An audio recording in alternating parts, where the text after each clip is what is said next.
Good evening to all the participants and the audience from the guest and panelist side. A very warm welcome to VIMARŠHA's session 7. VIMARŠHA is a student-led initiative by Vajra Group at Flame University. It tries to inculcate and aims to take valuable insights and inspiration from revered personalities in the fields of sports, business, government, and society at large. So VIMARŠHA is a part of Vajra Group, which is served with three values: diligence, dharma, and discipline. It serves investors and businesses with strategic growth decision and also with their financial modeling and valuation planning.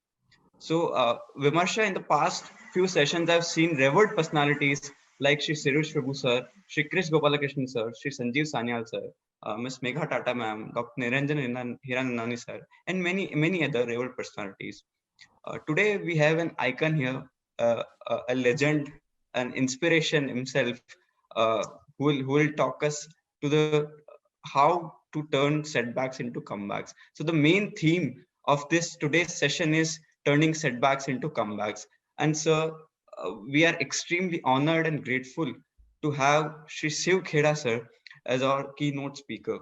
So Shiv sir is an iconic author. He's the author of more than 8 million books sold. Uh, his iconic book "You Can Win," which I also read and get inspired from, is a truly masterpiece. It's truly inspirational. His clients includes Lufthansa, HSBC, Johnson and Johnson, Mercedes, and many others. He has uh, inspired from people from all walks of life, from different walks of areas. He has spoken from US to Singapore and many other countries and continents. Shiv sir has, during this lockdown, Shiv sir has also done over hundreds of webinars and over 1 million people are logged in. So Shiv sir, it's a great privilege and honor to have you at VIMARŠHA session 7. Few requests to the audience. Please put in your phone on switch off mode so that you can get in a flow with the session and get truly inspired. Also, as a goodwill gesture, Shiv sir will distribute three copies of his autographed books to the participants. The winners of the distributed books will be announced at the end of the session. Also, he's truly gracious to give us his 11 cardinal rules of business success as a complimentary given. So the link for that also will be shared at the end of the webinar. So now I'll request Dr. Dwarika Prasad Niyal sir, our Dean of Flame School of Business, to give the opening remarks. Over to you, sir. Thank you, sir. Thank you, Akash. Good evening, everyone, and good morning and good afternoon to various places where the audiences are coming from. It's an honor and pleasure to welcome Mr. Shiv Khera. Akash has given his brief introduction, but I think a person of the eminence of Mr. Khera doesn't need any introduction. All around the world, millions of people have been inspired by his work, and both Professor Neeraj Mankad, me and Akash, right from the student to the dean, everybody is being inspired by your work at Flame University, Mr. Khera. So on the behalf of the management of Flames University, my own colleagues who are part of the audience, and my own dear students and the audience at large, it's an amazing pleasure for us at this Sunday evening for us, and maybe a morning for him, to be an audience to listen to his powerful address. And I would not like to be stand behind between him, in front of you and him, but I just start this session and hand over the mic to Mr. Khera with these two lines, which inspired by what he has been. His philosophy has been about you can win, about things you can do, and is about कौन कहता है कि आसमान में सुराख नहीं हो सकता. I think these are the lines by Dushyant. कौन कहता है कि आसमान में सुराख नहीं हो सकता, एक पत्थर तो तबीयत से उछालो यार. All yours, Mr. Khera, and such an honor and privilege to be in a platform of our students. Thank you. All yours. Dwarika Prasad, thank you, sir. I'm grateful to you for your kind words, sir. I'm grateful indeed. And Akash, for being so persistent and organizing the whole thing. And Professor Neeraj Mankad, sir, I'm grateful to you, sir. that you have graced the occasion. Dwarka, don't go away. Stay on the screen, please, sir. Kindly come back. Yeah, that's good. So stay with me on through. No, but very much on the screen. Very much on the screen. Very much on the screen. We're right here all through. All right, folks, let me get started. First of all, I must say, none of us have all the answers today, and certainly I don't. And why did we make this topic as turn setback into comeback? Because in my own life, I've had 3 major setbacks where I went into a minus in my life, minus. And what helped me come back is really what I'm going to be talking about, because this is a major setback, this crisis that has come to many, many people in the world. So I will talk about that today. 1, I'm not that educated. My academics are, I'm a BCom 3rd division. I failed in my 10th. That's my academics. And folks, I come from a business family. We had coal mines in India, close to 1,000 people working. Now, I didn't create the mines, I inherited them. And the government took over, the government nationalized the mines. And right from being a mine owner, we came on the street. Street means street. Now, some families had money, our family did not, because my father had died when I just about finished college. We were left with the liabilities and the assets were gone, and I was married only 4 weeks then. And I remember a year later, my daughter was born, and I sold some of my last piece of my mother's jewelry to get released from the hospital. I did not have $10 to buy milk that night. Folks, I tried my hands on 3 businesses with no money, and I failed in all 3 businesses. Finally, November 13, 1975, I went to US. Initially went to Toronto. And I started life with a bucket in my hand, washing cars door to door. For a year and a half, I was washing cars on the streets. And totally by accident, I got into selling life insurance. And folks, that was the best thing that ever happened to me in my life. But within 90 days, my manager called me back to fire me for non-performance. Now, from this point onwards, what were the things that changed from here? And thereafter, I started hitting $1 million policies, moved on to the US, got into 3 businesses. I bought out a company out of California in 1984, started a New Jersey operation with no clients, and I sold my company with close to 500 clients for a decent sum. So I'm going to share the journey as we go along. Are you with me, Akash? Okay, now, with that in mind, this corona crisis has gone from one city to another, covered the whole world.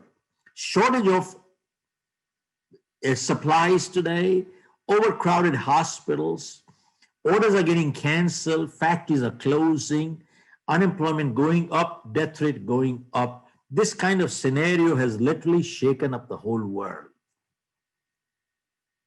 Now, because of that, people are feeling uncertain.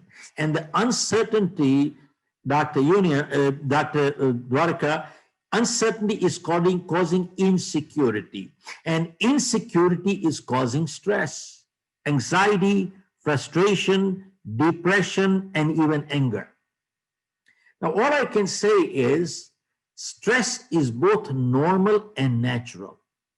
Anybody who says they have no stress, they belong into the lunatic asylum. Folks, all stress is not bad. In fact, it is stress that makes us perform. Have you noticed the athlete at the Olympics? Is he under stress? Answer is yes. If he was not, there's no way he can perform. And the only example or good one I can think of in my life is, I bet most of you people might have seen in the real life or in the movies at the race course. Have you seen the thoroughbreds? When they are being taken into the cabin, how are they going in? The thoroughbreds are jumping like this. They are under very heavy stress. They're not walking casually. They're jumping like this because they're under very heavy stress. And they're taken into the cabin. And the moment the bell rings, Dr. Neeraj, bang, they perform, they shoot, they run. Now that's a thoroughbred. But if you take a jackass to the race course, this jackass walks so relaxed, comfortable, cool. He's not jumping like the thoroughbreds at all. But then for the rest of his life, he will remain a jackass and he will never in life be able to perform like a thoroughbred. Now, this is very important. Remember this, folks. Stress is the price we pay to be a thoroughbred in life. I repeat one more time, English language. Stress is the price we pay to be a thoroughbred in life. Now, folks, all of us can handle stress. What we cannot handle is chronic stress. Dr. Dwarka, are you with me, sir? All of us can handle stress. What we cannot handle is chronic stress. That is the time we start breaking down. Now, all I can say is, let us not overrate this crisis and threat, and let us not underrate our strength to fight and win. Now, think about it. Dr. Neeraj Bankaj, you see, think about it. How come under the same set of circumstances, some people break records while others break themselves? How come? Identical circumstances. How come some people break records while others break themselves? How come? Now, this crisis has impacted us three ways. One, our life. Two, our livelihood. Three, our lifestyle. Now, how has it impacted our life? Folks, none of us know who will be in quarantine next. Nobody knows. One. Number two, what we do and where we go and who we meet could be a matter of life and death. Akash, are you with me, sir? Very simple. What we do, where we go, and who we meet could be a matter of life and death. So that's life. Now comes the second part, is the livelihood. Now, folks, all over the world, people have had salary cuts or job cuts, or factories and businesses have closed, and some of them permanently. And I was just reading recently in New York, 40% of restaurant businesses closed permanently, gone forever. Okay. And even the governments are going bankrupt because they're not collecting any taxes. Now, who are the people who are the worst hit? Every society has three kinds of people in this world. Every society. One, the super rich. Two, the mediocre. Three, the poor. Now, the poor are the worst hit. They're the daily wage earners. They work during the day, eat in the evening. They're the worst hit. Now comes the super rich.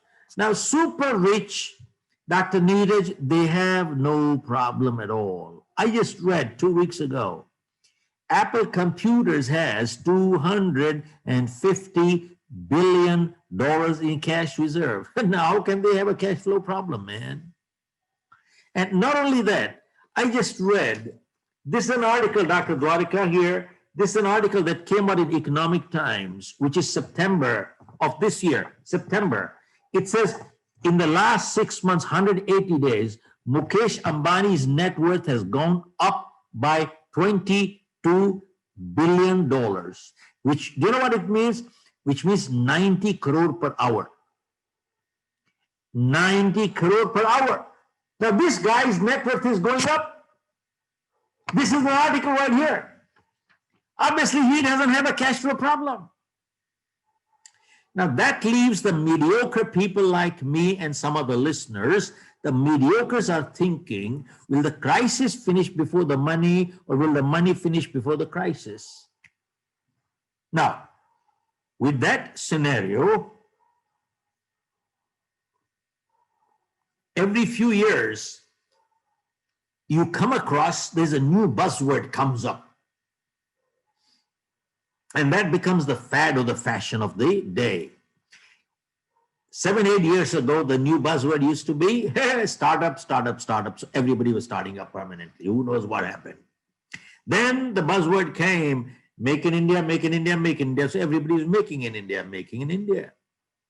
And now there are two new buzzwords. One is, you see, 5 years ago, the buzzword used to be globalization, globalization, globalization. Now the new word is localization, localization, localization. Why?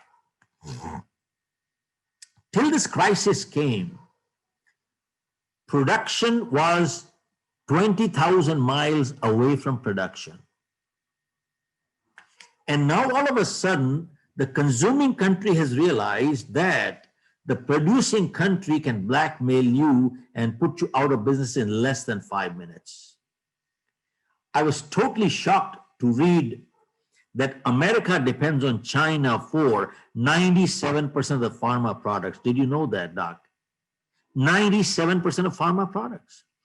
India depends on China for 81% of antibiotics. India depends on China for 70% of the electronics. I didn't even know these figures. And they are scary. And now people have realized that you cannot let a producing country blackmail you and put you out of business in less than 5 minutes. Now the big question is, you're a business school. Why did production go 20,000 miles away? Primarily because of labor cost. But today, with automation, robotics, and artificial intelligence, you can set up a manufacturing facility 50 times bigger with 1/10 of the labor. So labor cost has become absolutely insignificant. It makes no difference. That's why localization is going to be important. And number two, the second buzzword has come up is work from home, work from home, work from home. Now, you see, it's nice to hear on paper, maybe in IT you can work from home. But let me ask you, Dr. Dwarka, how do you work from home in a construction industry, sir? You can't. How do you work from home in a manufacturing industry? You can't. Now, I had a banker visit me the other day, and I asked him, I said, this work from home culture that is going on, you are paying salaries to your people. Are you getting the output? Can you justify the salaries that you are paying them? Are you getting the output? Dr. Dwarka, I was surprised to hear, and not surprised to hear. He said, Mr. Khera, the 80-20 rule applies. Only 20% of people are mature enough who can work without supervision.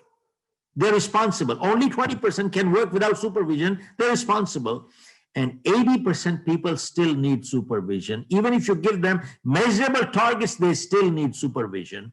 And sadly, people who are not mature, they think working from home is a paid vacation. It's not. Now, I'll share with you,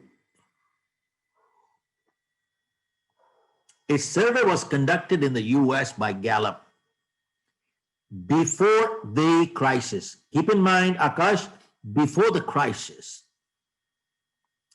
And this global survey said that 63% of people who go to work, they're disengaged.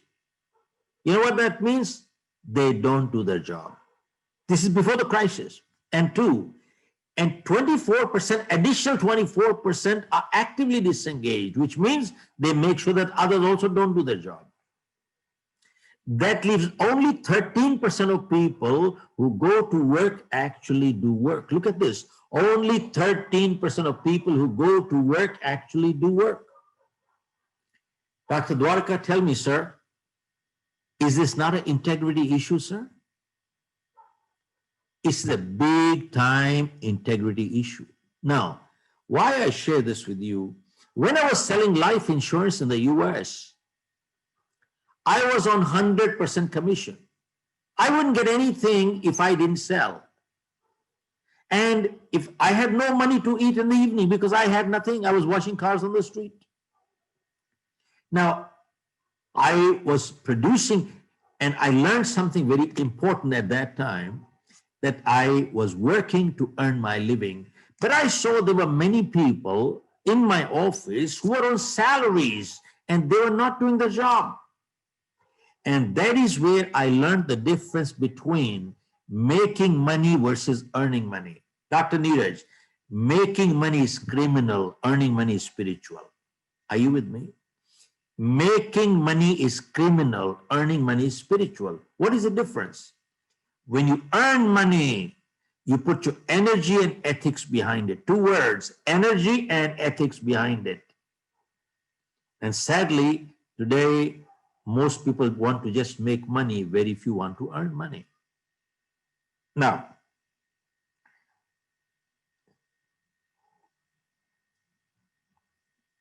let's move on. I have a bunch of other things on livelihood, but in the interest of time, let me keep moving on this one. And the third is lifestyle. It has impacted our lifestyle. Now, how has it impacted our lifestyle? Folks, till now, all of us, before the lockdown came in, we were all in the fast lane. We were running. We had no time. We had no time. Now look at this. The amount of time-saving devices we have today, we have never had that many in history. And yet we don't have what? We don't have time. You know why we don't have time? Because somewhere we messed up our priorities. And I'm not just giving lectures here. I'm guilty myself. I did mess up my priorities too. And remember one thing, whenever we mess up our priorities, Akash, we forget to distinguish between what's urgent in life and what's important in life. Urgent may or may not be important, and important may or may not be urgent. But the interesting thing is, whenever we ignore what is important, it always converts into urgent. Now see, health is important, but it's not urgent. Exercising every day is important, but it's not urgent. Now, if I have a crucial meeting tonight and if I cannot exercise, it's not the end of the world. But if I ignore my health long enough, guess what happens? I will end up in the hospital. Are you with me? And same thing, in life, relationships are important, but they're not urgent. But if you ignore relationship long enough, guess what happens? You start talking through your lawyers. Are you with me, Akash? This is reality. Whenever we ignore what is important, it always converts into urgent. Now, what this crisis has done is literally forced people to step backwards and reevaluate their direction in life. Now, you ask people, why do you go to work? I go to work for my family. Why do you work hard? I work hard for my family. Who are the most important people in your life? My family. Who are the most neglected? Also my family. What a joke. The most important people also become the most neglected too. And that is sad. What this crisis has done is made people reevaluate the priorities, and they're saying, till now, we were running, all right. But check, were we running in the right direction? You see, if the direction was wrong, buddy, you will go far away from your life. And now people have realized one thing, Dr. Dwarka, and that is, in life, direction is much more important than speed. Are you with me, sir? In life, direction is much more important than speed. And also, they have realized the difference between discretionary and non-discretionary spending. How's that? You see, we kept hearing, even in business schools, they talk like this. Cash is king. Cash is king. You heard that statement? Cash is king. But tell me, did people understand the meaning, what it was, cash is king? They probably didn't. Now they have understood that it is better to have money in the bank than to have 50 shirts in your closet. It is better to have money in the bank than to have a car worth $100,000. It doesn't make sense. Now they have realized what is the meaning of cash is king. Now, there are only two examples of similar crisis that has come through history till now. One was the Spanish flu. You might have heard enough times. I'm not going to cover that anymore. I'm going to skip it. But I just want to say one thing. Spanish flu came in 1918. Then it went away. And people thought the danger was over. But 6 months later, it came back. And Akash, it killed 60 million people were dead. Hello, 60 million people were dead. And right now in the US, 300,000 are dead. India, 165,000 are dead. And they're saying that in US, the second phase hasn't even come, though they started hitting the vaccine. But they're not sure of the side effects of the vaccine anyway right now. So everything is not hunky-dory. Many places have gone into second lockdowns. Okay, so much for that. Now, the second example of similar crisis came in 1929, the Great Depression. Banks failed, stock market crashed, people lost their savings, and $100 became $15. Dollar lost its value by 85%, and 15 million people became unemployed in the US. Now, 15 million 100 years ago is equivalent to 50 million right now, because population in the US at that time was only 120 million. And by the way, right now, almost 50 million people are unemployed in the US. Now, let us look at the positive side and what is the silver lining? Here is the silver lining. Experience has shown whenever unemployment goes up, self-employment always goes up. Are you with me? I repeat one more time, English language. Whenever unemployment goes up, self-employment always goes up. Now, you see, during the Great Depression, 1929, people had no money, no education, no technology, no risk-taking ability, but there were some people who started their businesses and today they're household words.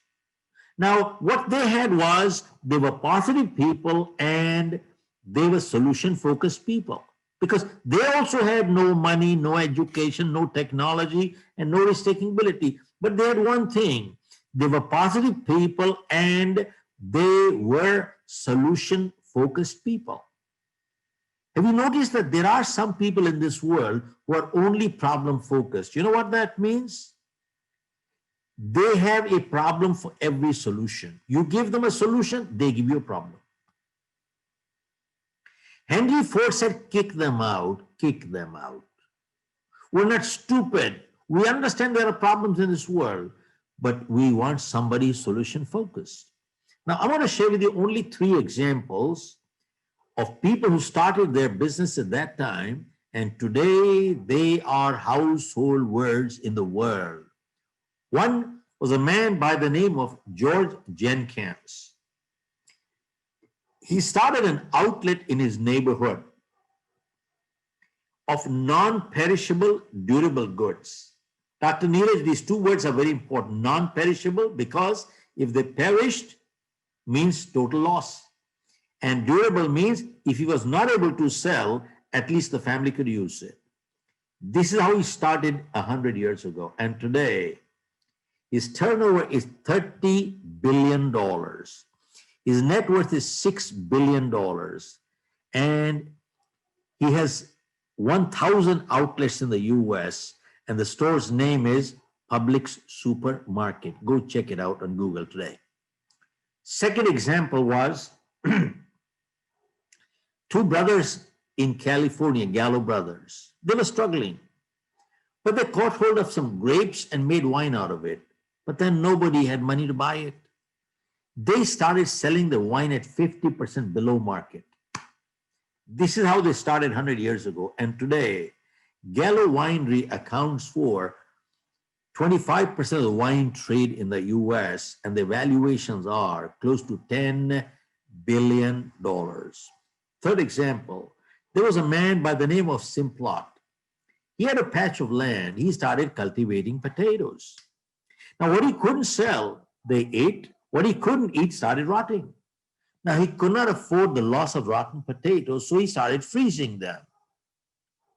This is how he started 100 years ago. And today, he accounts for 33% of the French fries business in the US, with the largest customer, McDonald's, and the valuations are close to $12 billion.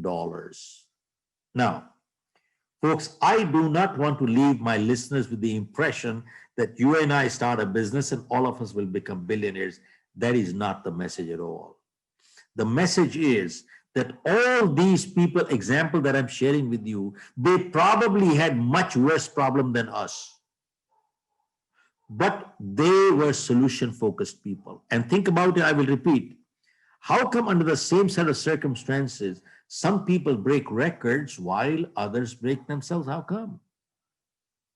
Okay, now, what is the silver lining further?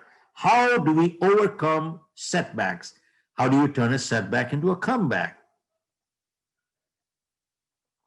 I'm going to share with you 9 steps if I have the time. If not, at least I will cover 6 steps today, what they are. And I'll go slow if you want to take them down. If this is being recorded, then perfectly fine. Is this being recorded, Dr. Dwarka? Yeah, Perfect. we're recording it, Mr. Khera. So you can Please go ahead. We have all the time. We have all the time. You can take all the 9 steps. Yes. What are the steps to overcome the current crisis? Step 1. Step 1 says it is the Serenity Prayer. Now, 45 years ago, I attended a program by Dr. Norman Vincent Peale, the man who wrote the book Power of Positive Thinking. I was one of them. There were 1,000 people, and I was one of them. And Dr. Peale came in, looked at everybody, and said, "You people appear so cool, calm, comfortable. It appears nobody has a problem here."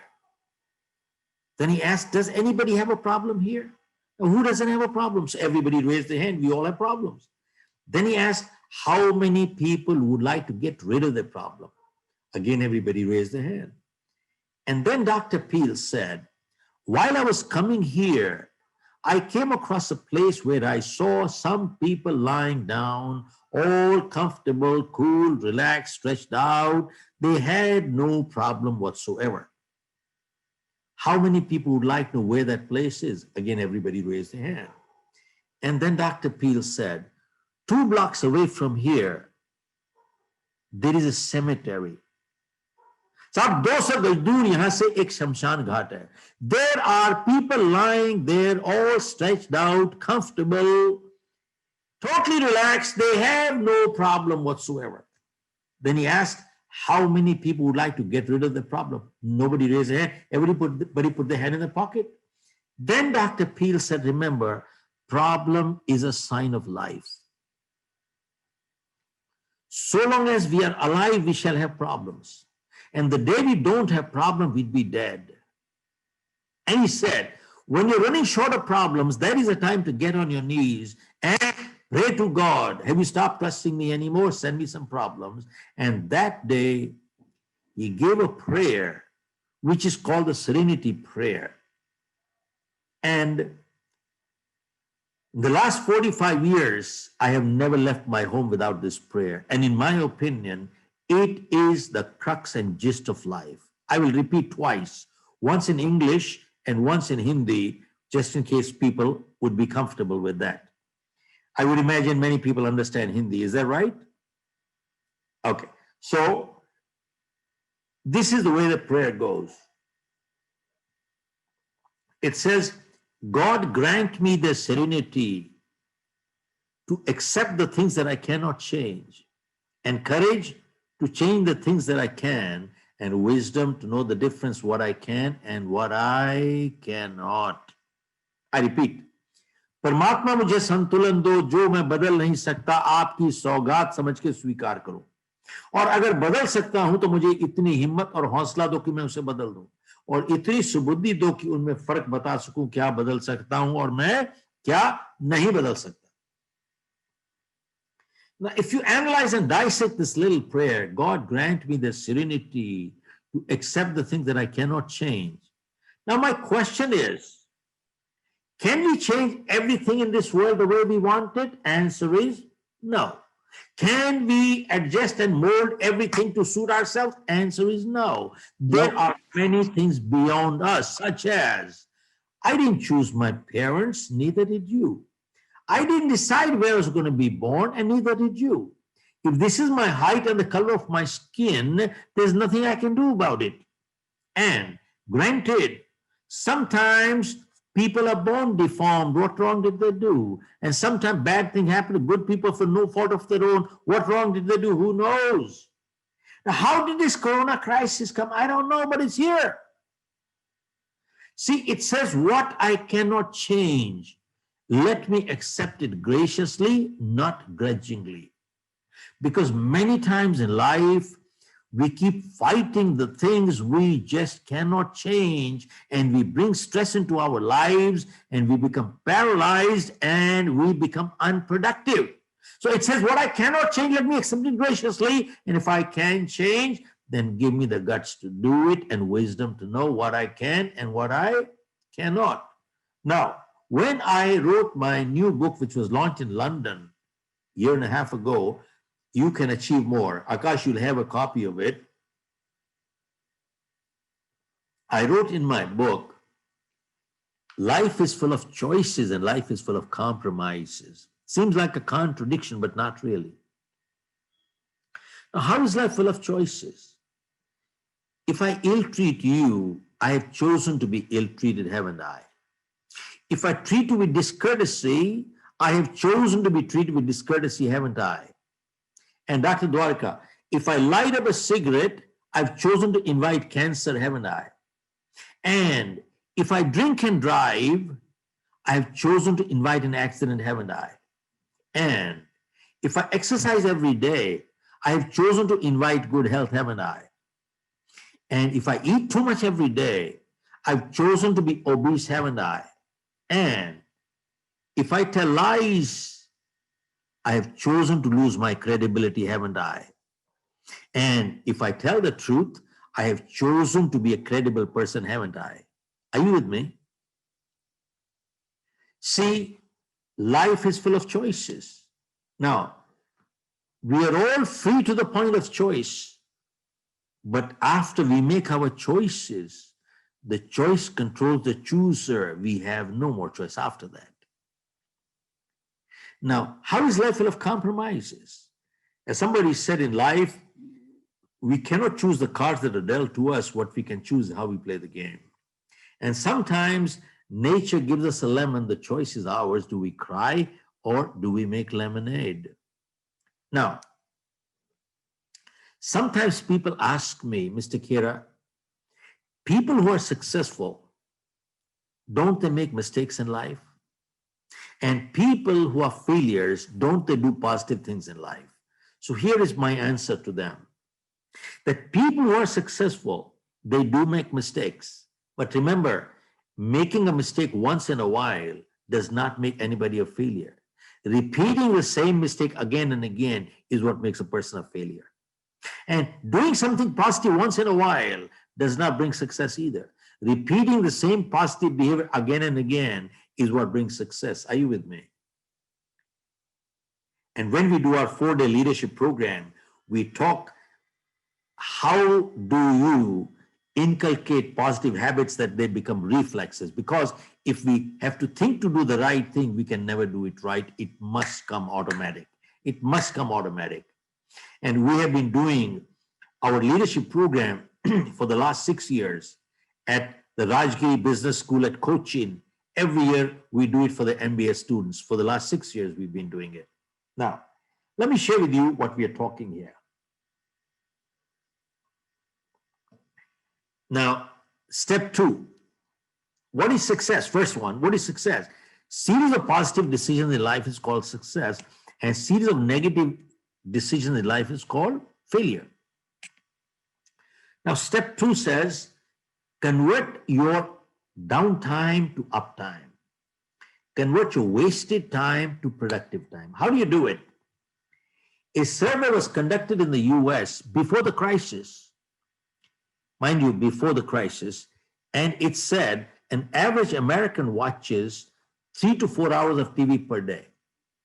Now, this is not all average American, average, probably European, Indian, Australian, they watch 3 to 4 hours TV per day before the crisis. Right now, there are people watching 8, 10 hours of TV per day. So, a man went to his friend who used to watch 4 hours of TV per day. And he asked him, how much did this TV cost you? He said, $1,000. He said, my friend, you don't know how to calculate things in life.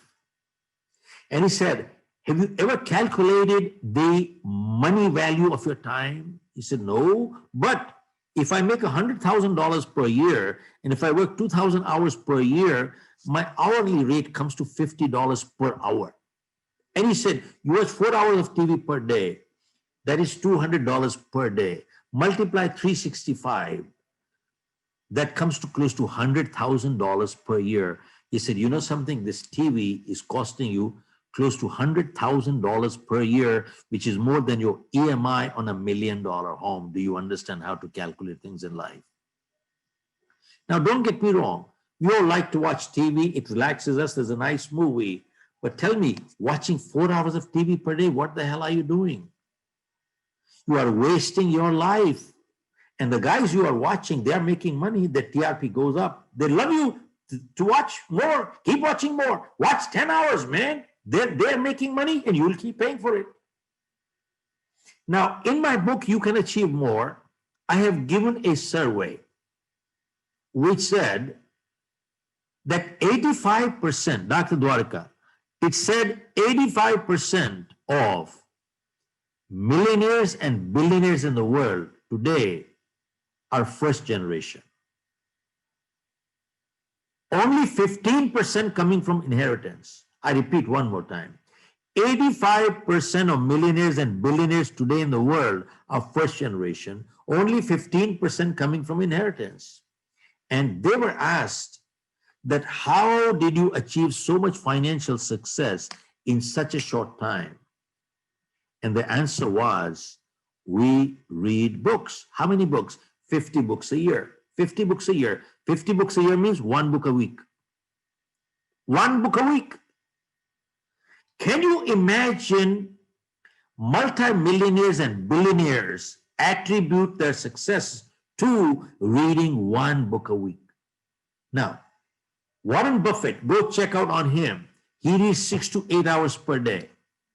Bill Gates is an avid reader. What does it tell us? There is a tremendous connection between learning and earning and learning and earning and learning and earning and learning and learn more, earn more, learn more, earn more. And they were asked, what kind of books do you read? And the answer was, we have no time to waste. We don't read fiction. We only read one kind of book, and that is only self-help books. You know why? One good idea is worth $1 million. He said, we have no time to waste. And interestingly, there are people who are underemployed or unemployed. They say, I have no time. Man, they were all the time, but they will not read a book. And then they say, when I have the money, I'll buy a book. You know something? You can get any book today for free in a library, but they will never do it. They will make excuses for the rest of their life. And I also learned one more thing, that a serious reader will never borrow or lend books. Never, never, never. Why? Many times people tell me, Mr. Khera, I got a great new book. I can lend it to you. I said, don't. Either give it to me, gift it to me, or sell it to me. Don't lend it to me. Why? Because I won't give it back to you. Why? Because when I read a good book, I always underline and make notes on the side. Why? Because I learned one thing. Reading a good book once is not good enough. When you read a good book the second time, you don't find anything new in the book, but you find something new in yourself. When you read it the third time, you find something new in yourself. And the fourth time and the fifth time, you find something new in yourself.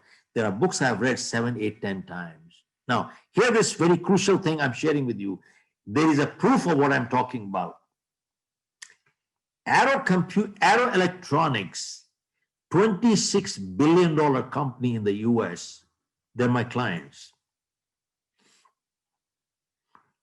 You see, their managing director attended my program about 15 odd years ago, the leadership program.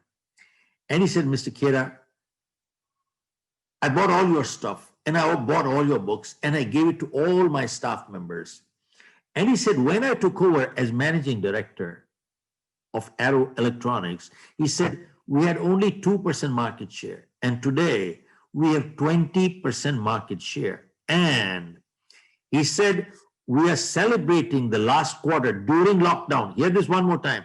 During lockdown period, the last quarter, 90 days, he said, in the history of the company, we have never had a bumper sale like this. He said, we have sales of over $2 billion.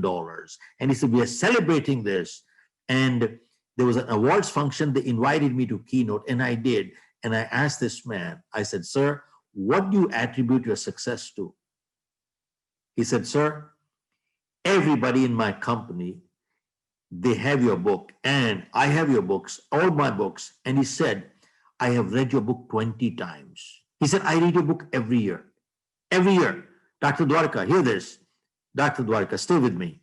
Don't get distracted, sir. See, he said, I have read your book 20 times. And he said, Mr. Khera, if you ever forget a paragraph in your book and you don't know where it is, ask me. I know your book by heart. And he says, I attribute our success. Everybody in my company has it. Look, there is a tremendous connection between learning and earning. Now, why I say this? Because if during this crisis, if we have not upskilled ourselves, 1, 2, become more knowledgeable, 3, become healthier and fitter, we cannot blame I did not have time. Now, 3 things I'm sharing. If we have not upskilled ourselves or become more knowledgeable or become healthier and fitter, we cannot blame I had not no time. Why 3 things? 1, number 1, upskill.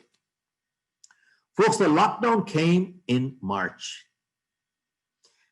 I did my first webinar on April 8th. Folks, till April 8th, Dr. Dwarka, I was learning to do SMS for my grandchildren. Sir, in my life, I had never done an email. I did not know how to turn a computer on. I have learned how to operate the computer. I'm not an expert. I know only how to press the links and started working on this one. And you know something? Since April 8th to date, this program that I'm doing for you today is the 121st program I am doing today. And 1.5 million people have logged in. And there are companies who are paying us money for it, by the way. The companies paying us. We just did a program for Bank of America. We did it for Fidelity. I mean, they're paying us, and we're giving out dates in January right now. People are paying us money. So 1, we've upskilled ourselves, opened up a new avenue for business. 2, I used to read about 30, 40 books at one time. I dropped the habit. I went and picked my book again, and I'm starting to read my books again. And I put in 3 hours of my reading in my books or listening to a good video every day, 3 hours per day. And 3, I have lost 6 kilos of weight. I exercise every day. Man, I am feeling healthier. I'm feeling fitter. I never felt like this 25 years ago. I've upskilled myself, opened up a new line of business. I read my books every day, become more knowledgeable. 3, I'm feeling fitter and healthier. And I'll tell you one thing. It has opened up new business for us. If this crisis goes on for 2 more years, man, we are laughing. Let me tell you that. Not that we want it to continue, but we need to understand how to convert wasted time to productive time. Are you with me? How do you convert downtime to uptime in life? We all have problems. I had problem too. But we have to figure out, how do you solve it? Learn to convert wasted time to productive time. Okay, step three. To overcome the crisis, folks, build strong relationships in life. I repeat, build strong relationships, because that is your biggest support group in life. Now, what does that mean? Folks, our biggest asset in life is not our bank balance. Our biggest asset in life is our relationship balance. Have you noticed one thing? That people who have good relationships, what they can achieve with one phone call, you cannot achieve with $1 million. Are you with me? I repeat one more time. People who have good relationship, what they can achieve with one phone call, you cannot achieve with $1 million. And now when we talk of relationships, we're talking of what? Personal, professional, and social relationship, all three. Now, what does that mean? See, folks, you ask people who are the most important people in your life, and sadly, supposing if any one of us was in the hospital tonight, tell me, how many people will be around us? Maybe 1, 2, 3, no more. And sadly, they are the most neglected too. And I'm not preaching, I've been guilty myself. I have found one thing, that people who are emotionally strong, they're coming out stronger from this crisis. And people who are emotionally weak, they're falling apart. WHO came up with a report that domestic violence has gone up by 50%. Now, I address many business schools all over the world. And today, many business schools are teaching their graduates. They do use the word networking. Networking, they teach students networking, and they make them, ask them to join the Rotaries, the Lions, the Chamber of Commerces, and so on. And you ask these people who are graduating from business schools, and they say, well, I'm networking. And you ask them, why are you networking? And the guy says, I am building contacts. Why are you building contacts? Yeah, I'm building contacts because someday he could be useful. You know something? This nut does not understand what the hell he's talking about. Now, you see, he says, someday he could be useful. You know something? Usefulness goes, friendship goes. They don't understand. They only heard the word in business school, networking, but they have never learned the difference between, there's a big difference between building contacts versus building relationships. Are you with me? There's a big difference between building contacts versus building relationships. See, the guy networks to build contacts, and he builds contacts because someday he could be useful. Usefulness goes, friendship goes too. You can never build relationship with people who are only looking to extract something out of your usefulness. They are parasites, rascals. They're takers, selfish people. You can never build relationship with people like that. Now, we have an office in Singapore. And one day I came from dinner. And a man met me in the lobby and he asked, Mr. Khera, you came from dinner? I said, yes. He said, you met some people tonight? I said, yes. And he said, I hope you met some people who could be useful to you. Look at this. His only criteria of meeting people was usefulness, what he could extract out of them. I felt like giving a piece of my mind and something else too. You see, he doesn't understand that usefulness is a byproduct of relationships. I repeat, usefulness is a byproduct of relationships.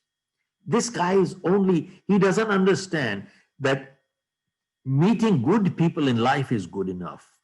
I repeat, meeting good people in life is good enough. Usefulness is a byproduct of relationships. Now, you see,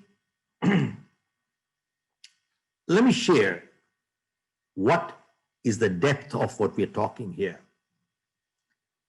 Supposing I have a friend of 20 years and tonight he has a problem. Who is the most natural person he will go for help to? The friend of 20 years. He's not going to make new friends tonight. Now, is it my duty to help? Answer is yes. If I help him, am I doing a favor? No. If I don't help him, am I being like a friend? No. Keep in mind, helping each other is a duty of a friend.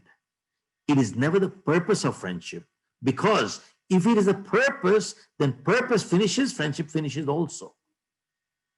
Helping each other is a duty of a friend, but it is always incidental to friendship, never the purpose of friendship. It is always incidental. It's a byproduct. It is a byproduct of relationship. Now, you see,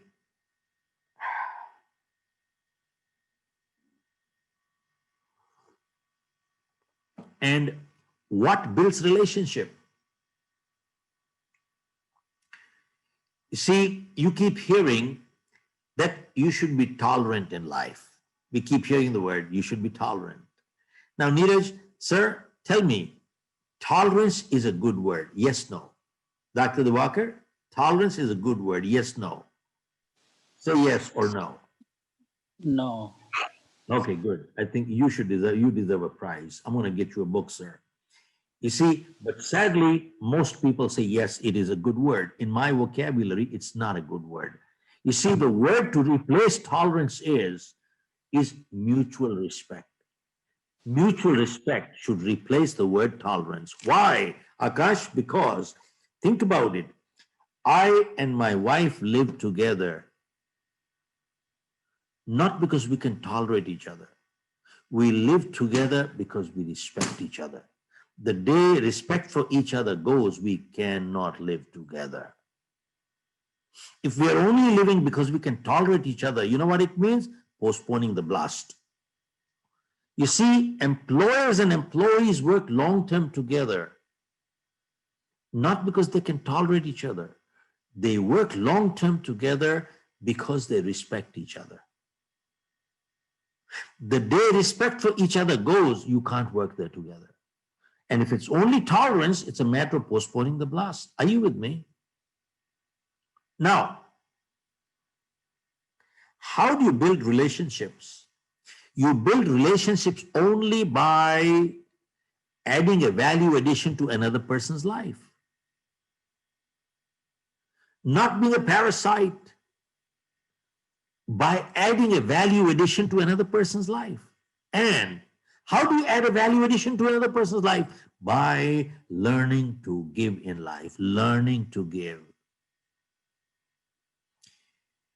See, Dr. Dwarika, I've been doing leadership training for the past 35 years with companies like Lufthansa, Johnson & Johnson. Now, when we do corporate training,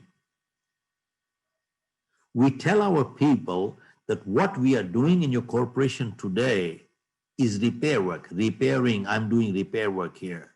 Now, if you prepare them, you won't have to repair them. Where do you prepare them? You prepare them in schools and colleges. And sadly, our schools and colleges are not doing the preparation work. My two daughters, they've done their masters in the US. You know, all that I've spoken in the last 1 hour, I don't know of any school in the world that is teaching all this stuff. There is no school in this world teaching all this stuff here. I had the dean of James Cook University from Australia attend our program in Singapore. And he said, Mr. Khera, I've been in academics for the past 25, 30 years.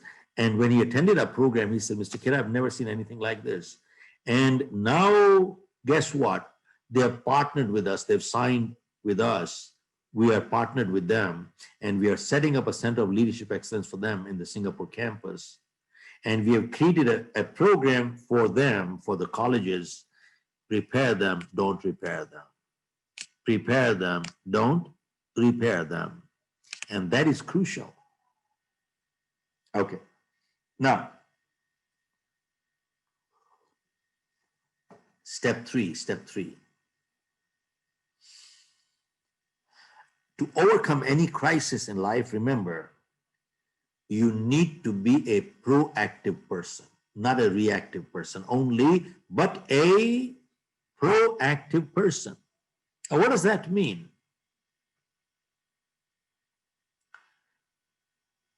You see, having done leadership training for the past 35 years, I've learned one thing in my life, that a good leader, Dr. Dwarka, a good leader always takes a stand for something and takes a stand against something.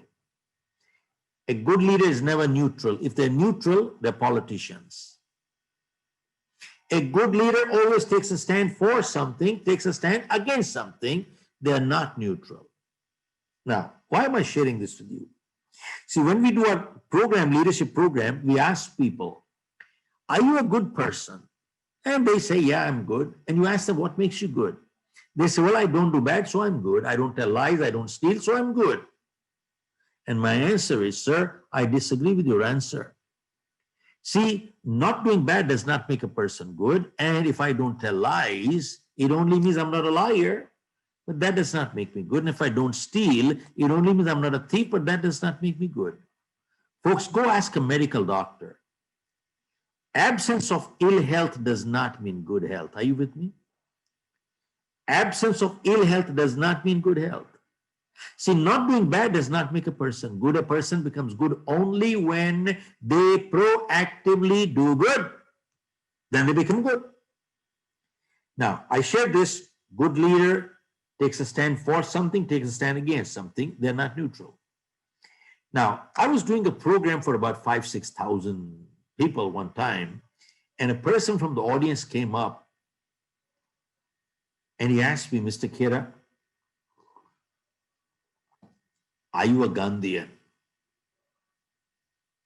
Now, I have learned one thing. Before you answer a question, one, you should clarify. And two, sometimes the best answer to a question is a question. Right, Professor? Sometimes the best question to a question, answer to a question is a question. So I asked him, sir, can you define a Gandhian for me? Can you tell me what makes a Gandhian? What are the principles of being a Gandhian? So the man said, Gandhi stood on 3 principles. 1, he said, Gandhi believed that with love, you can win everybody. 2, Gandhi believed in the principle of tolerance. 3, Gandhi believed in non-violence. Non-violence, 3 principles of Gandhi. Then he asked me again, are you a Gandhian? I don't know what came to my mind at that point. I said, sir, I've been in US for the past 45 years, but I'm an Indian. And we respect our epics like the Ramayana, the Bhagavad Gita, and the Guru Granth Sahib. I've not read them, but I've heard them. I don't know what came to my mind. I asked him, sir, can you tell me, was Ram a Gandhian? Now let us look at 3 principles of being a Gandhian. 1, you said, Gandhi believed that with love you can win everybody. Tell me, was Ram able to win everybody with love? Answer is no. 2. No, big no. Tolerance. I said, did Ram say I'm a very tolerant person? You kidnap my wife, it's okay, I'll get a second one. You'll kidnap a second one, I'll get a third one. You'll kidnap a third one, I'll get a fourth one. Did he say that?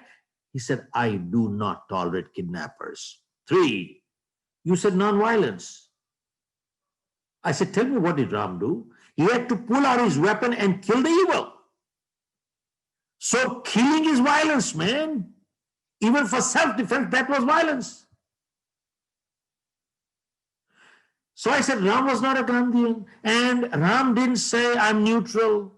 Ram didn't say unconditional love. Have you heard this unconditional love? Many people are so messed up, they don't even bloody well understand the meaning of unconditional love. Ram didn't say, I have unconditional love for you. And you keep hearing in schools and colleges, people teaching them, look at things from the other person's point of view. Ram didn't say, I can't think of looking at things from a kidnapper's point of view. If I think from kidnapper's point of view, I'll become a kidnapper too. So I said, Ram was not a Gandhian, man. He didn't say I'm neutral. And then, why go that far? You look at life history of 10 Sikh gurus. The 10th Sikh guru, when the Mughals were forcibly converting into Islam, was he able to win with love? Answer is no. Did he say, I will tolerate your terrorism? He said no. Did he have to pull out the weapon? He did. He was not a Gandhian either. And I said, you keep talking of epics. I said, tell me, if everything could work with love, there would be no Ramayana, there would be no Bhagavad Gita. Zero, zero, zero. Understand, you will not have your epics. The whole thing of Bhagavad Gita, 18 days, was a war thing here. If everything could be won with love, you will not have your epics at all. What are you talking? And I said, you keep talking to the scriptures. I said, show me one place in the scripture where it is written that when the enemy is auctioning the respect and dignity of your women and children, where does it say at that time you should go to the temples and do bhajan, kirtan and meditation? Where is it written there? I said, damn it, that's the time to fight. Not fighting is called cowardice. It's not called tolerance. And I said, sir, listen very carefully. I am not a Gandhian. I am not a Gandhian.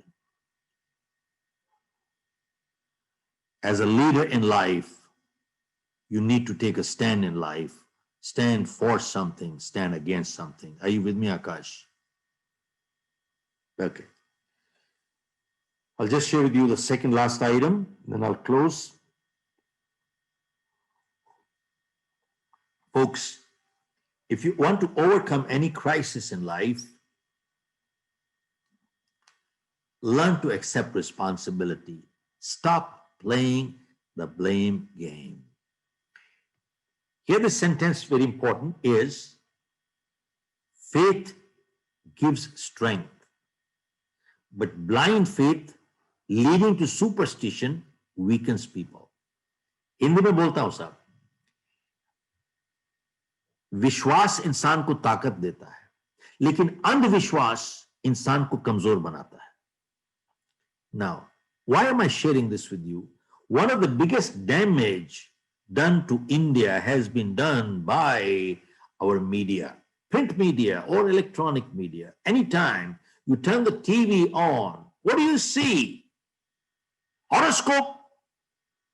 And all you see is there is a Babaji sitting, Bhagwa पहन के बैठे हैं, saffron पहन के या सफेद पहन के, 3 तिलक here, 3 Tilak here, and he is asking, कहां से बोल रहे हो, नाम बोलो, जन्म तिथि बोलो, टाइम बोलो.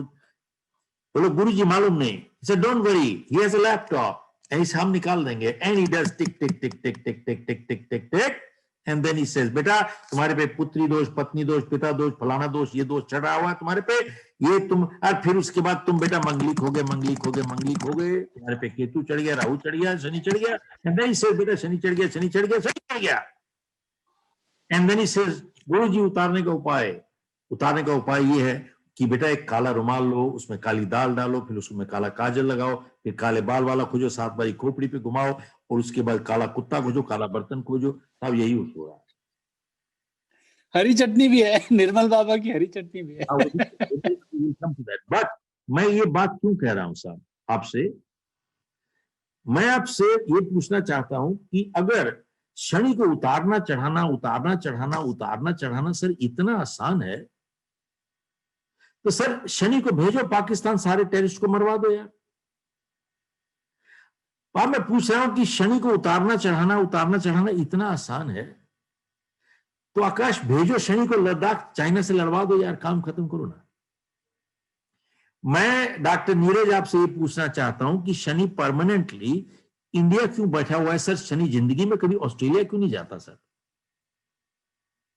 सर सोचो तो, कभी जिंदगी में शनि न्यूजीलैंड नहीं गया आज तक.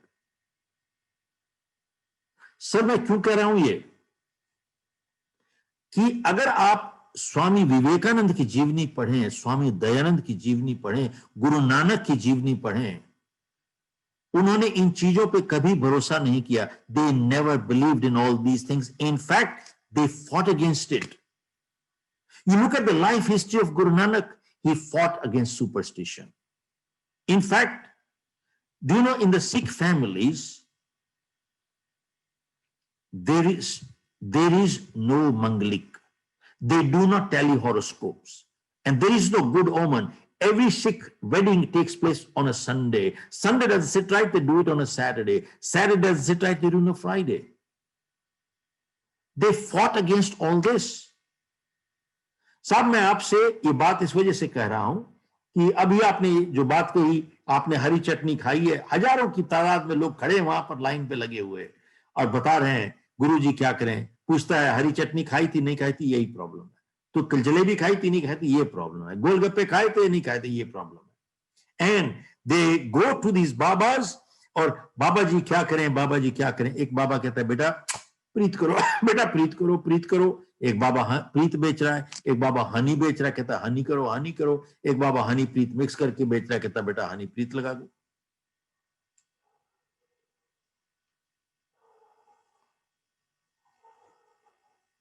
और मजे की बात देखो क्या है, सब लोग इनके पांव छूते हैं। यार इसको जेल होना चाहिए। You have no self respect, what is the matter with you. इनके पांव छूते हैं साहब। जानते हो मैं ये बात क्यों कह रहा हूं? पढ़े लिखे पीएचडी एमबीए ये कुछ कर रहे हैं साहब। दूर क्यों जाते हो? मैं आपसे एक और बात शेयर करता हूं। Once I was going to the airport, और ड्राइवर ने एक जोर से ब्रेक लगा दी, गाड़ी रुक गई। मैंने पूछा कि भैया क्या हो गया? कहता साहब बिल्ली रास्ता काट गई। तो मैंने कहा यार अब क्या होगा? कहता साहब अपशगुन है, कुछ नुकसान हो जाएगा। तो मैंने कहा यार मेरी फ्लाइट मिस होगी तो बहुत नुकसान हो जाएगा। तो मैंने कहा अब क्या करोगे? कहता साहब गाड़ी रोक देता हूं। मैंने कहा कब तक? कहता है जब तक कोई दूसरी गाड़ी ना निकल जाए। मैंने कहा साहब फिर उसका नुकसान हो जाएगा। कहता है साहब that's his problem, he knew all the answers. Doctor Dwarka, he had all the answers. कहता है उसका नुकसान हो जाएगा, that's his problem. Doctor Dwarka stay here. Then कहता है साहब दैट्स हिज प्रॉब्लम। तो मैंने उससे एक और बात पूछी कि भैया एक बात बताओ, supposing you are 15 years behind, 15 गज पहले होते और बिल्ली निकल चुकी होती, और अगर आपने बिल्ली को ना देखा होता, in that case you would have continued straight and your car would have been the first car. फिर क्या होता? साहब उसका जवाब सुनने वाला है। कहता है साहब इन दैट केस बिल्ली की पावर कम हो जाती है साहब। Can you imagine? This is what people are doing today. And every Saturday, all you find is every traffic light, there are guys with 7 मिर्ची, एक नींबू लगा के बैठे हैं, शनि उतार लो बेटा बैठ के। परमानेंटली जेब में क्यों नहीं रखते यार मिर्ची नींबू परमानेंटली? उसको बोलो ना एक काम करो, बिजनेस स्कूल में सबको बोलो यही पढ़ाना शुरू कर दे, बंद करो आपका करिकुलम, जितना करिकुलम है बंद करो। खाली उसको सारे बिजनेस स्कूल को बोलो मिर्ची नींबू लगा के बैठे, सारा अपना पढ़ी शनि परमानेंट चला जाएगा। बेकार 3-4 साल खराब कर रहे हो, इतने पैसे खराब कर रहे हो बिजनेस स्कूल में जाके। अरे नींबू नीचे रखो परमानेंट, क्या दिमाग खराब है सर? मैं सर ये बात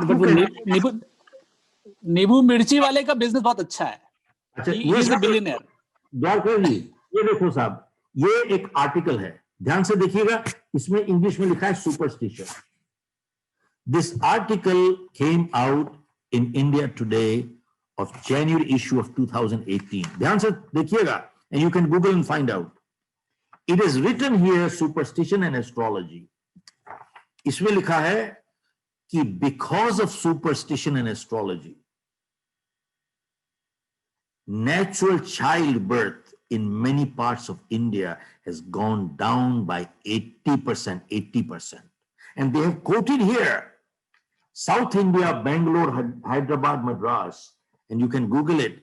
In places like Bangalore, Hyderabad, Madras, 80% of childbirth is done through C-section operation. You know why?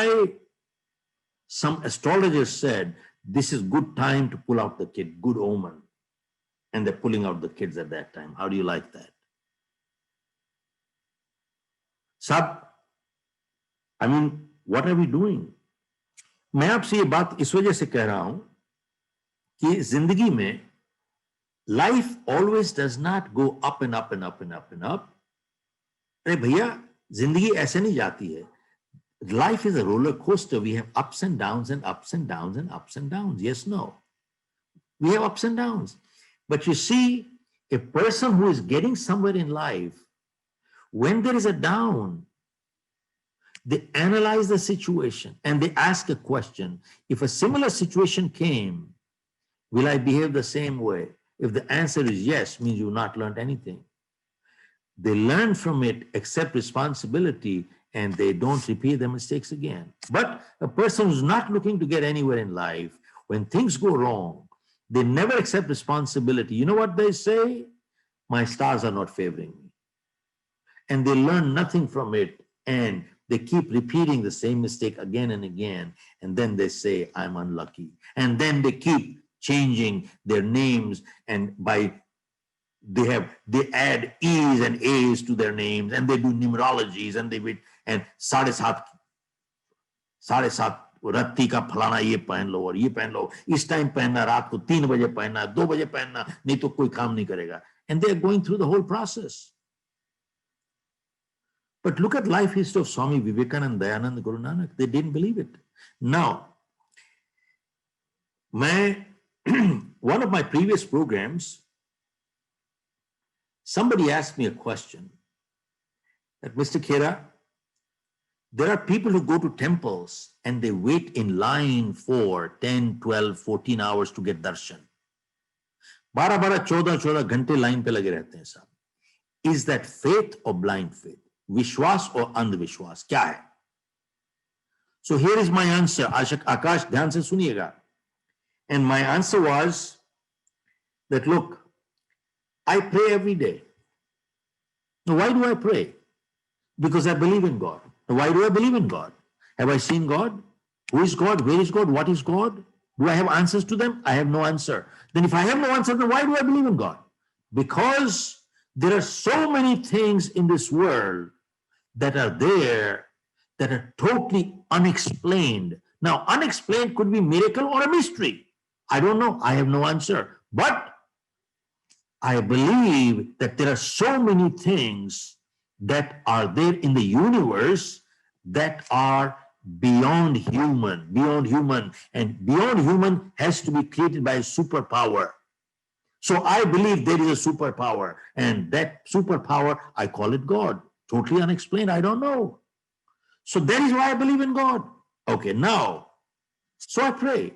But in the last 45 years, barring 6-7 times, I have never gone to any temple. And I feel very strongly that 90% people who go to temples there, they go there more out of fear than out of faith. अरे ये नहीं करोगे ये हो जाएगा, ये नहीं करोगे ये हो जाएगा, ये नहीं करोगे ये हो जाएगा. अरे डरा डरा के निचोड़ रहे हैं आपको. मैं तो हैरान हो गया. एक दिन मैंने देखा गुरुजी शास्त्री जी को. वो कहता है, बेटा क्या हो रहा है, ये प्रॉब्लम है, वो प्रॉब्लम है. तो कहता है क्या करें. कहता है तुम्हारे घर में लड़का नहीं है. कहता नहीं है. तो बेटा कुत्ता पाल लो. अरे, if I had not heard this myself, I would have never believed on all this stuff. कहता बेटा कुत्ता पाल लो, आपका उपाय ठीक है, फर्स्ट क्लास हो जाएगा. Anyway, I mean, this is shocking, but it is reality. And there are people doing it. So my only message is to all the listeners, look, my friend, faith gives strength, but blind faith leading to superstition weakens people. That's all. And lastly, it is time to give back. You see, we are grateful to God. God has given us a good home and blessed us with honorable food, but many people don't have it. It is time for us to share with them. And I have seen videos from all over the world. New York, Europe, everywhere, India, everywhere. There are good people, very good people who have come forward with money, time, food, helping the underprivileged they have. But it deserves a mention. There is one community as a community who has been honored all over the world by the government of Canada United States, UK, Australia, New Zealand government, every government in the world has honored this one community for the humanitarian service. And you know what that community is? That community is the Sikh community of India. They've been honored all over the world for the humanitarian service. You know why? Because their concept of Guru Granth Sahib goes back from Guru Nanak's time, 550 years ago. The concept of langar and sharing goes 500 years ago. And today, millions of people are getting food in their langars, and they're feeding them. Because the Sikh philosophy believes in caring, sharing, and daring. 3 words, remember. The caring people, they care. The sharing people, they share. And the daring people, they dare. They have the guts and courage to fight. Because the Sikh philosophy believes in the principle, zulm karna paap hai, zulm sehna usse bhi bada paap hai. क्योंकि द्वारका जी भक्ति के बिना शक्ति नहीं, शक्ति के बिना भक्ति नहीं. Because the Sikh philosophy from Guru Nanak's time rests on 3 principles. And the 3 principles are Nam Jap, Vand Chak, Kirat Kar. Dwarka ji, it says Nam Jap means there is formless God, one God, Nam Jap. Vand Chak is the concept of sharing. Vand Chak. And Kirat Kar is the concept of dignity of labor. You work hard to earn a living. We work hard. आप मुझे एक बात बताइए नीरज जी, आज तक जिंदगी में आपने कभी एक सिख सरदार को कभी भीख मांगते देखा है? दुनिया में, sir, you will never find a Sikh as a beggar. Dwarka ji, you will never find a Sikh as a beggar. You know why? They have dignity of labor. This is not ego. They don't mind cleaning your bathroom. They will clean your shoes. They will clean the bathrooms and toilets. Even a person who has no hands, they will do something. They will not beg. This is dignity of labor. Nothing is below dignity. Now, hear this carefully. You see, in the Sikhs, there is no caste. Do you know every Sikh man, last name is a Singh. Every Sikh woman, the last name is a Kaur. There is no caste. I wish, Akash, this is for your generation. I wish, and Dr. Dwarika and Neeraj, you see, I wish in India, if we had adopted the philosophy of the Guru Granth Sahib and the Sikh philosophy to run this country would have, instead of our own constitution, by the way, this country would have been totally a different country here. Folks, with those words, I've gone an hour and a half. Let me hand over the floor back to you. I could go on for 4 days. I do a leadership program, but this is not time to do it. But let me hand over the floor to you people right now. And I wish all of you people great success and happiness. You see, when we do our 4-day leadership programs, by the way, in our 4-day leadership programs, we do talk of money. We do talk of financial success. And when we talk of that, Akash, many times people come from the group and they say, Mr. Khera, money is not important. Money is not important. So I have written in my book, people who say money is not important, either they are stupid or they're billionaires. Now, I didn't say money is the most important thing, but it's very important. And then, you know, Dr. Dwarika, they come and talk to me and they say, but money cannot get you happiness. So my question to them is, does poverty get you happiness? And if I have to be unhappy, I would rather be unhappy with money than without money. Agree. Now, Agree. then they say, Mr. Khera, haven't you heard money is the root of all evils? I said, my friend, you've been reading a wrong book in life. I said, understand, even business schools need to teach this. You see, money is only a medium of exchange. Money is a reward you give me when I provide you with goods and services. And the more goods and services I provide you, the more you reward me with money. What's wrong with that? And I said, money is wonderful. Money is medicine for the sick. Money is food for the hungry. Money is shelter for the homeless. Remember, money is wonderful. Money is not the root of all evils. It is the love of money which is the root of all evils. Loving money using people, you got it wrong. Loving people using money, you got it right. Right. And not only that, and I said, learn to earn money, not make money. Making money is criminal, earning money is spiritual, because you put your energy and ethics behind it. And I just want to close this one thing is that many times in the pursuit of money, we lose out the things money just cannot buy. And the most precious things in life, money just cannot buy. Money can buy you amusement, but not happiness. Money can buy you a bed, but not sleep. Money can buy you books, but not wisdom. Money can buy you a companion, but not a friend. Money can buy you comfort, but not happiness. Money can buy you food, but not appetite. Money can buy you a house, but not a home. Money can buy you medicine, but not good health. Money can buy you finery, but not beauty. Money can buy you a ring, but not a marriage. My friend, the most precious things in life, money just cannot buy. But remember one thing, money is important. It's not the most important thing, but money is very important. And why do I say that? Because I've learned one thing in my life. And I tell all my participants in my leadership program that it is a moral obligation.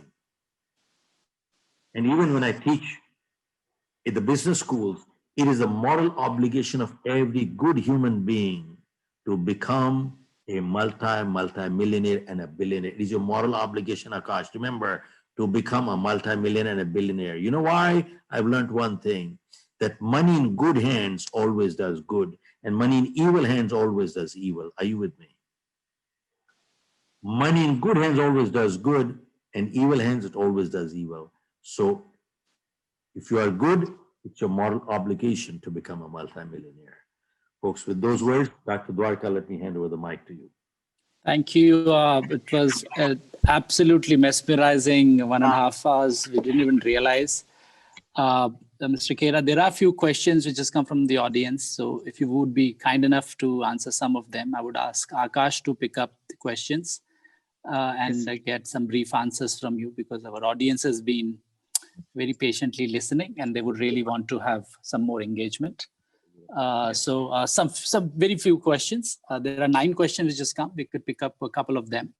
And if you are kind enough to answer some of them, they're pretty interesting questions. So Akash, go ahead and ask some questions from the audience and also name the person who has asked the question, okay? Yes, sir. So thank you, sir. That was so captivating and so intriguing. So we have just heard, and without seeing the time, we have, so we have gotten a little more time, but we'll ask 2 questions, sir. Yeah, please. Good. Yes, sir.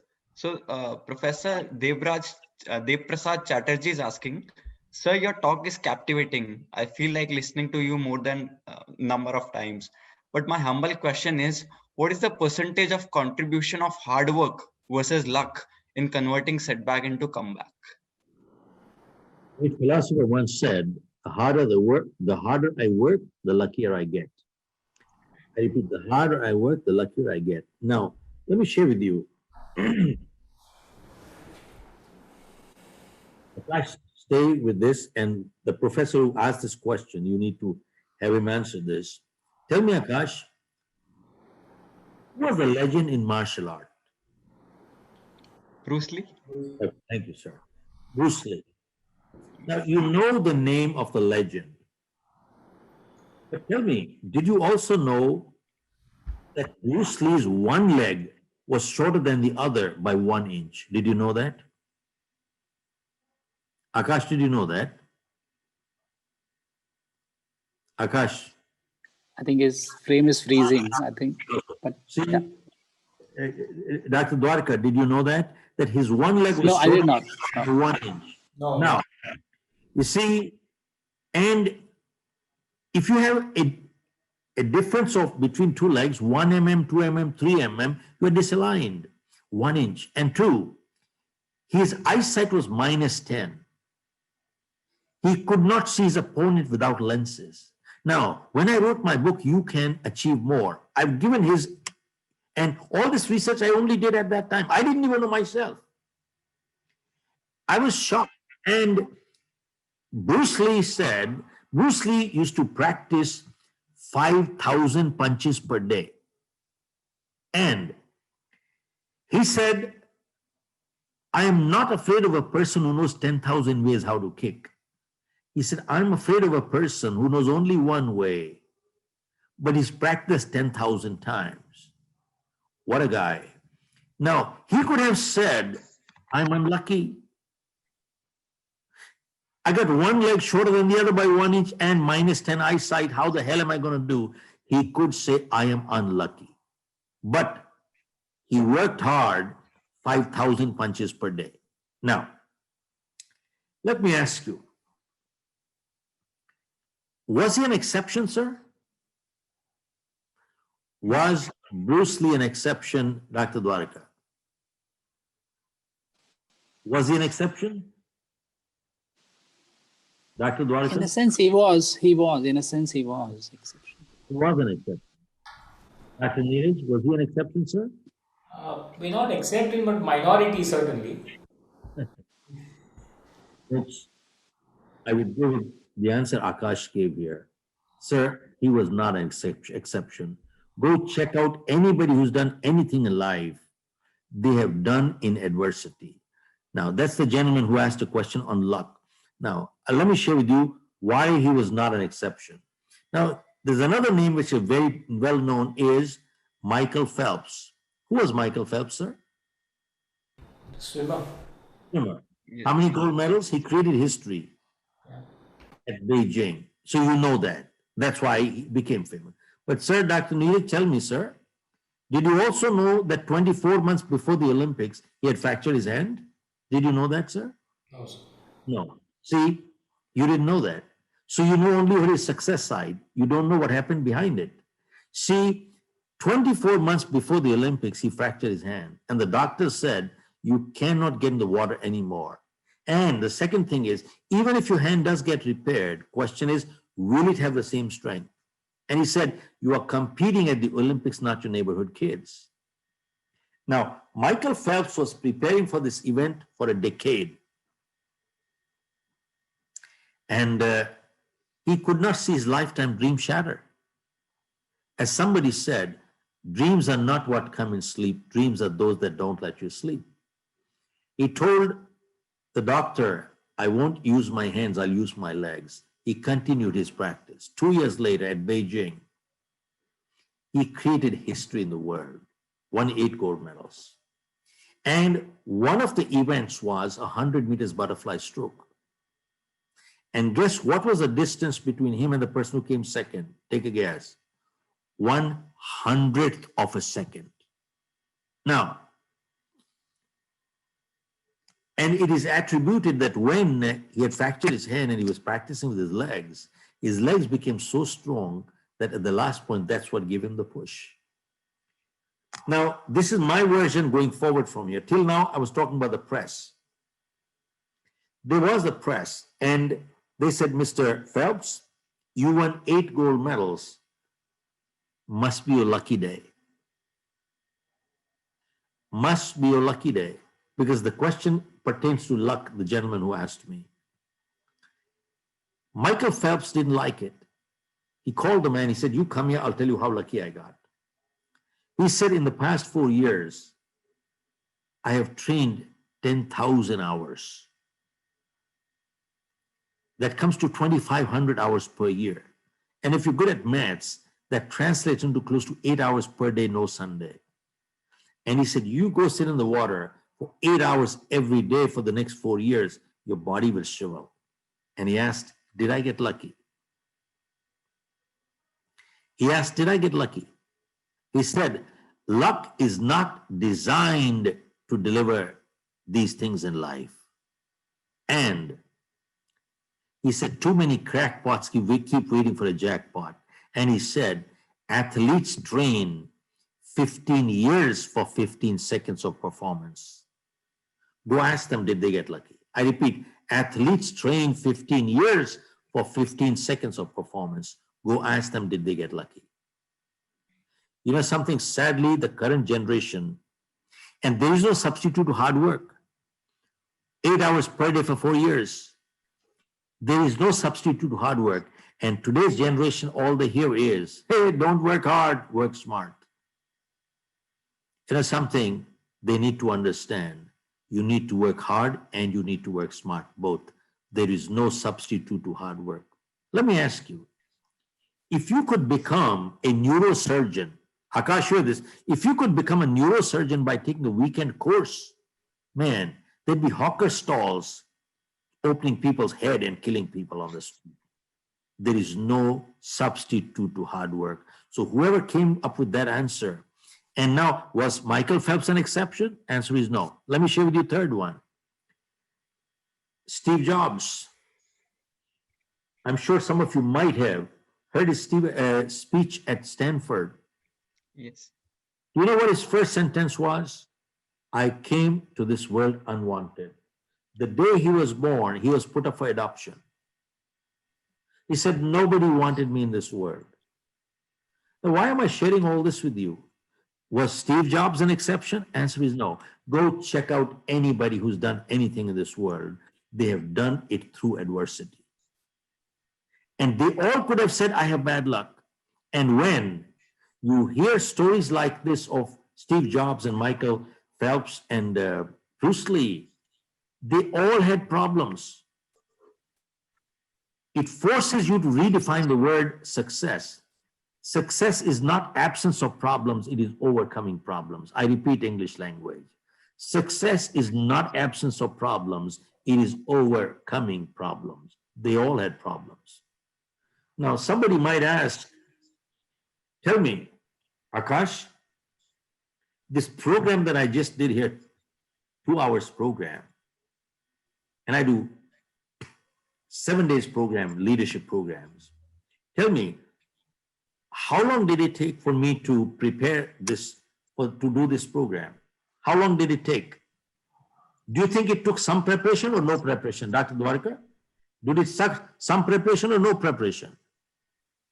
A lot of preparation. All your life is there. How much preparation, sir? How much time do you think I might have put into preparing for this 2 hours? All your life. Okay, thank you, sir. You should get a prize for it, 40 years. It has taken 40 years to prepare for this program. So, sir, whoever asked that question, there is no substitute to hard work. And people who are sitting for luck, good luck, keep sitting for luck. Thank you, sir. Akash, we can ask just final question and that's it, I think. Enough time. Yes, sir. So, sir, Mukesh Vyas is asking, how important is decision making in the hierarchy of journey of success? Okay, you see, remember one thing.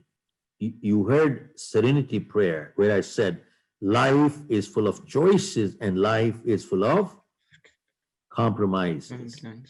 Choice, remember, every choice is a decision. I repeat, every choice is a decision. Now, somebody asked me in my previous program, how do you decide to take a risk in life? In fact, by the way, this is given in my book, You Can Achieve More, and many schools have actually made it part of the curriculum in the business schools. And let me share with you what it is. You see, how do you take a decision, or how do you take a decision to take a risk in life? There are three factors you must consider. Akash, hear this. Three factors to consider to take a decision to take a risk in life. One, first, your upside is open. Means if you succeed, you will have a huge, big upside, big gain. So upside is open, number one. Number two, your downside is limited. If you fail, you will not be on the street. And three, the odds are in your favor. Bang, take a decision to go ahead. Three things. One, upside, tremendous gain. Two, downside will not wipe you and throw you on the street. Three, odds are in your favor. Decide to do it. Take a risk. Take a risk. This is a risk. You are taking a risk. Keep in mind, there's a big difference between risk-taking and gambling. All people who have succeeded, they've taken risk, but they never gamble. They never gamble. You see, an example of it is a trained mountain climber wants to go to the Everest. What's he doing? Taking a risk. But an untrained one wants to go to the Everest. What is he doing? Gambling. So keep in mind that yes, when you decide, take a decision to take a risk. And remember one thing, everything is a decision. Everything is a decision. Life is full of choices and life is full of compromises. So even people who decide not to decide, they also are taking a decision. Remember, indecision is also a decision. Remember, indecision is also a decision. Now, Akash, have you noticed there are some people, of course, till you have the facts, it's very hard to make decisions. You need to get your facts right. But there are some people, even when they have the facts right, they still don't take any decisions. You know why? Tell me, why don't people take decisions in life? Fear of failure. What if I took a wrong decision? Fear of failure. What if I took a wrong decision? And you know, as somebody said, indecision is also a decision. Remember one thing. In life, we are always not, we do not have to, we are not penalized for our decisions. I repeat, in life, we are not always penalized for our actions. We are also penalized for our inactions when we should have acted. Yes. I repeat, in life, we are not only penalized for our actions, but we are also penalized for our inaction when we should have acted and we didn't act. So when you talk of taking a decision, you need to decide, move on, and take a call and go right ahead. All right, folks. God bless you. Thank you. Thank you so much, sir. Someday Yes. we are in India, we might meet up with you people. Who knows what? God knows. And if Yes, we sir. do, you people at the panelists, Dr. Dwarka and Neeraj, if you are in Delhi and if I'm in India, would love to meet up with you. Where are you located anyway? In India? So we are in Pune, sir, very close to Bombay-Pune highway, and it would be our pleasure and honor to invite you to our campus. I have them for Suzlon. They're my clients. Yeah, we did a leadership So, program. and we can look at the possibilities of once the campus is open and the students are back on campus by coming semester. We will see how can we, just like you do something in Cochin, we would like to try and do something with your team here at on the leadership program for our MBA students as well. So we'll work it out something. We'll talk about it. Because of our with your time team. constraints, we're not taking any new clients at all. But I'll tell you what. Maybe next year, probably we'll do something. The important thing is that I think we really owe it to our coming generation to give them the right values and right stuff and build that leadership. And in my opinion, a good business school is one which really, I would say, it's a factory of leaders. Make it a factory of leaders, good leaders. And that's what it is all about. Thirdly, and look forward. And if you could come to Delhi, and if I'm here, God willing, we'll meet up. Thank you, sir. Yes, sir. Thank you very Thank much. you so much, sir. Thank you, sir. Sir, the winners of the books have been announced. So, Mr. Dev Prasad Chatterjee is getting You Can Win. Okay. Mr. Yes, sir. Mr. Mukesh Vyas is getting You Can Sell. Okay. And Mr. Bharam Kalbi is getting You Can Achieve More. Okay. All right. Great call. Yes. Thank you. Congratulations to all the winner. And since we are short of time, I'll just quickly hand over the space to our Assistant Deans of Program, Dr. Neeraj Mankar, sir, for the closing note. Thank you, sir. Thank you, Akash, and thank you very much, Mr. Khera. That was simply a marvelous session that we had, and I'm sure all of us are completely energized now. Although it's close to 10:30 in the evening here, but I'm sure we are all waiting to go ahead and look at these cardinal rules which you spoke about. Especially, I enjoyed the way in which you got such deep thoughts coming out of interesting examples. And I think that's something which maybe we should all be learning as professors to get our stuff out. So thank you so much, sir, from the bottom of all our hearts. We wish you all the best and have a very safe way ahead. Thank you very much. Thank you so much, sir.